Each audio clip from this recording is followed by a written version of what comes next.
En Inde, tous les gestes ont une grâce infinie. Elle est donnée aux Indiens. Dans les poses qu'ils ont, il n'y a rien de vulgaire. Tout est harmonieux et vous le verrez dans les différentes photos qui sont exposées ici. Les groupes se forment d'une façon immédiate et ils créent la beauté en se rassemblant. Les hommes ont des poses qui sont élégantes, si vous voulez. La vulgarité n'existe pas. C'est la magie de l'Inde et c'est cela que j'aimerais perpétuer. C'est une Inde éternelle de grâce et de beauté.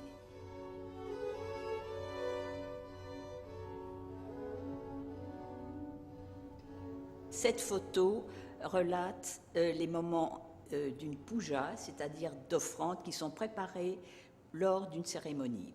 Pour moi, l'intérêt de cette photo, au point de vue photographe, c'est que dans cette scène, aucun des personnages ne me regarde. Je fais partie du décor et personne ne me remarque. Donc cette scène est pure, elle n'est pas détruite par un regard étranger. La magie pour moi, c'est que le soleil était frisant, et ce sont toujours les lumières du soir qui sont les plus belles.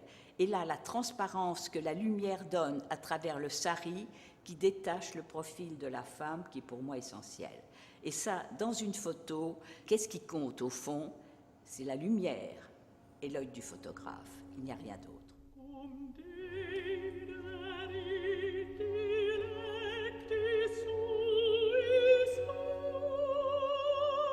Il y a toujours une émotion. Un photographe sent quand le sujet est exceptionnel.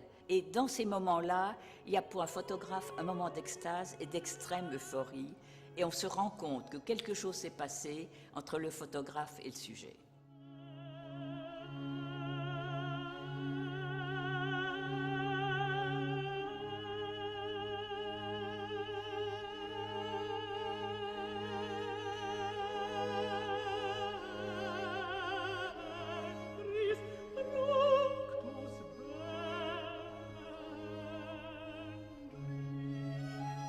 L'important dans un pays, c'est de trouver un décor sensationnel, bien sûr, la beauté d'un paysage, mais j'aime que la création humaine figure, c'est-à-dire qu'il y a une sorte d'osmose entre la nature et la création humaine.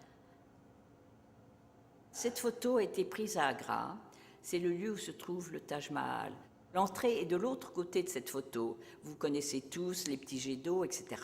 Et je me suis dit, il faut une photo qui soit plus sensible, qui transmette autre chose. Je me dis, il faut aller de l'autre côté. Donc il y a un pont assez loin, j'ai pris un taxi très tôt, presque au lever du soleil. Parce que vous savez, le lever du soleil, c'est un moment magique. Il y a quelques instants extraordinaires où le ciel s'éclaire, légèrement orangé, etc. Et c'est ce moment-là qu'il faut saisir et qui donne toute sa valeur à une photo. Et magie extraordinaire, il y a 2 dromadaires qui arrivent et qui me donnent une notion d'éternité à cette photo qui eût été banale sans eux. C'est vraiment la chance d'un photographe et c'est la magie de l'instant.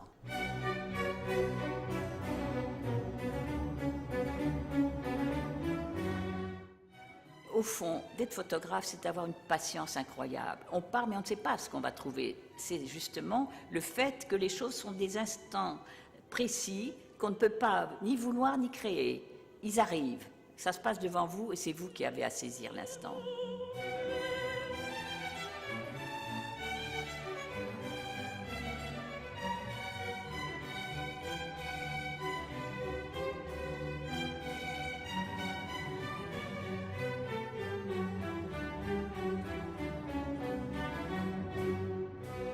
Cette photo a été prise au moment où il y avait des grandes herbes, etc. Le Taj est en fond de photo. Et cette femme était, si vous voulez, elle avait sous son bras toute une gerbe de grands roseaux qui faisaient comme une traîne.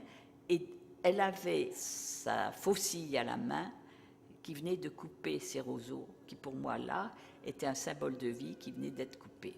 Donc c'est tout le symbole de la vie de la femme et du monument qui est créé pour elle, qui se trouve à l'arrière-plan.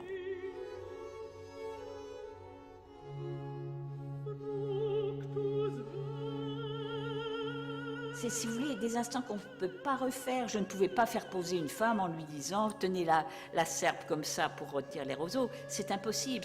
Ce sont des mouvements naturels qu'il faut saisir dans un instant donné. Et c'est pour ça que la photo est tellement importante pour l'instant qu'on a saisi, qui ne pourra jamais se recréer. C'est ça la photo.